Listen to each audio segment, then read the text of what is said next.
Morning to dear students. Dear student, now we will today discuss about cross multiplication method. So we have already discussed substitution method, elimination method and graphical method. So now today we will discuss about cross multiplication method. Now take any two pair of linear equation into variables. So the general form of linear equation into variable is a1x plus b1y plus c1 is equal to 0, a2x plus c2y b2y plus c2 is equal to 0। ये हमने कोई दो equation ले ली जो कि general equation of the linear equation in two variables है। ठीक है, अब इसमें आपको क्रॉस मल्टीप्लिकेशन लगाने के लिए आपको इसमें पहले ये चेक करना पड़ेगा कि क्या a1 upon a2 is not equal to b1 upon b2 है। अगर ये a1 upon a2 is not equal to b1 upon b2 है तो ये हम इसमें क्रॉस मल्टीप्लिकेशन मेथड लगाएंगे, अदरवाइज नहीं, क्योंकि इससे ये पता चलेगा कि इसका एक यूनिक सॉल्यूशन होगा, because it have unique solution. ठीक है, तभी हम उसको कैलकुलेट कर सकते हैं। ठीक है, अब हम बात करते हैं किस तरीके से इसको हमें फॉर्मूला बनाना है इसका और कैसे हम इसको ड्राइव करेंगे। ठीक है, तो क्रॉस मल्टीप्लिकेशन का फॉर्मूला बनाने के लिए आपको क्या करना है, इन दोनों इक्वेशंस को अच्छे से नोट करना है, फिर इनके रेशियो लिखने हैं a1 a2 b1 b2 c1 c2। ठीक है, इस तरीके से इनके कोफिशिएंट्स लिख लीजिए, x के कोफिशिएंट, y के कोफिशिएंट एंड कांस्टेंट टर्म। ठीक है, तीनों को अलग अलग आप नोट कर लीजिए। ठीक है ना, अब आपको कैसे बनाना है, पहले x की वैल्यू फाइंड करनी है, फिर y की वैल्यू और फिर 1 की वैल्यू। ठीक है, ओके। अब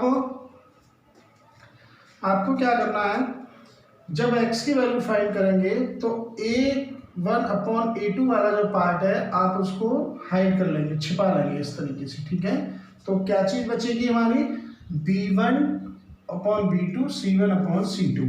ठीक है, इनका आपको क्या करना है, आपस में क्रॉस मल्टीप्लिकेशन करना है। पहले आपको इसकी मल्टीप्लाई इसमें करनी है और फिर इसकी मल्टीप्लाई इसमें करनी है।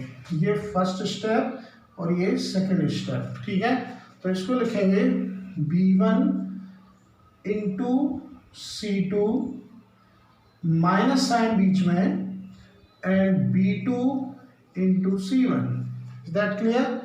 अब क्या करना है, अब जब हम y की वैल्यू की बात करेंगे तो y के पार्ट को b1 अपॉन b2 को हाइड कर लेंगे। ठीक है, इसको हटा देते हैं। नाउ इसमें जब इसको हाइड कर लेंगे तो क्या बचेगा आपका a1 अपॉन a2 और c1 अपॉन c2। ठीक है, तो अब क्रॉस मल्टीप्लाई आपकी इस तरीके से करनी है, दिस फर्स्ट पार्ट और दिस सेकेंड पार्ट और बीच में नेगेटिव साइन। ठीक है, तो इसको लिखेंगे a2 c1 minus a1 c2। Clear, इस तरीके से। अब मैं हटा देता हूँ इसको। अब हम बात करेंगे कांस्टेंट टर्म की। तो आपको जब 1 की वैल्यू कैलकुलेट करेंगे तो आप इस पार्ट को हाइड कर लेंगे और फिर इसकी मल्टीप्लाई इसमें और इसकी मल्टीप्लाई इसमें। ठीक है, so now this one is first और this second part. So a1 upon b2 minus a2 b1। ठीक है, so this is a formula of cross multiplication method. ठीक है, ये कंप्लीट हुआ। इस तरीके से आपको कैलकुलेट करना है।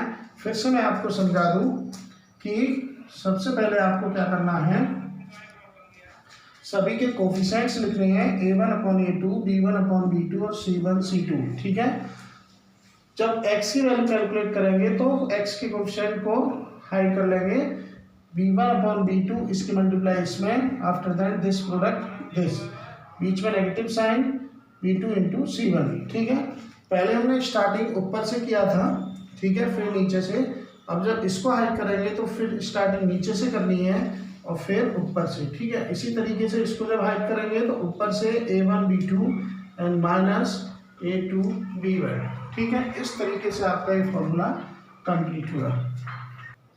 तो इस तरीके से आपको इस फॉर्मूले को लर्न करना है, और इस फॉर्मूले को हम अलग अलग तरीके से भी हम निकाल सकते हैं, कोई किसी तरीके से निकालता है, लेकिन सबसे बेस्ट मेथड है, ठीक है। जब हम इसके क्वेश्चंस करेंगे तो आपको लगेगा कि हाँ बहुत ही इजी मेथड है, ठीक है। तो अभी हम एक एग्जांपल ले लेते हैं। x + y = 7 first equation and 5x + 12y = 7 second equation, right. अब कैसे कैलकुलेट करें, मैंने बताया सबसे पहले आपको क्या करना है, इनके सबके कोफिशिएंट लिख लीजिए। यहाँ इसका कोफिशिएंट क्या है 1, तो 1/5, इसका कोफिशिएंट 1/12 और इसके कोफिशिएंट हो गया 7/7, ठीक है। अब इसको कैंसिल आउट नहीं करना है आपको, ऐसा नहीं करना कि फटाफट से कैंसिल आउट कर दें, ऐसे नहीं करना है आपको, ठीक है। अब जब आप इसको इस इधर साइड लेके आएंगे तो -7 = 0, स्टैंडर्ड फॉर्म में लिखेंगे -7/8 = 0। तो हम क्या करेंगे, फॉर्मूले में ही नेगेटिव साइन लगा देंगे, ठीक है, जिससे कोई इफेक्ट ना पड़े, ठीक।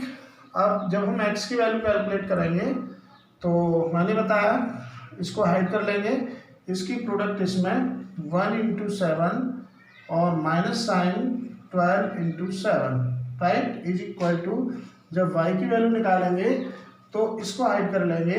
अब इसकी प्रोडक्ट इसमें 5 × 7 एंड 1 × 7, राइट, = अब यहाँ पर हमने 1 लिया था, पहले 1 तब लिया था हमने जब -7 = 0 होता, लेकिन इक्वल टू में कांस्टेंट टर्म इधर साइड आ गया, तो यहाँ पर हम क्या करेंगे -1 ले लेंगे, ठीक है, जिससे कि इस पर कोई इफेक्ट नहीं पड़ेगा। अब हम इसको हाइड कर लेंगे, इसकी प्रोडक्ट इसमें 1 × 12 माइनस 1 × 5, राइट। तो ये हो गया x/7 - 84 = y/35 - 7 = -1/12 - 5। सो x/14 में से 7 माइनस करो, 777 माइनस का, ठीक है, = y/28 एंड = -1/7। क्लियर, ये हो गया आपका फर्स्ट पार्ट, ये सेकंड पार्ट और ये थर्ड पार्ट, ठीक। अब आपको क्या करना है, सबसे पहले taking first and third part, पहले आपको फर्स्ट एंड थर्ड पार्ट लेना है। जब x की वैल्यू निकालेंगे तो x का पार्ट और कांस्टेंट टर्म, y की जब वैल्यू निकालेंगे तो y का पार्ट और कांस्टेंट टर्म। तो ये हो गया x/-77 = -1/7। सो क्रॉस मल्टीप्लाई, सो x × 7 = -1 × -77।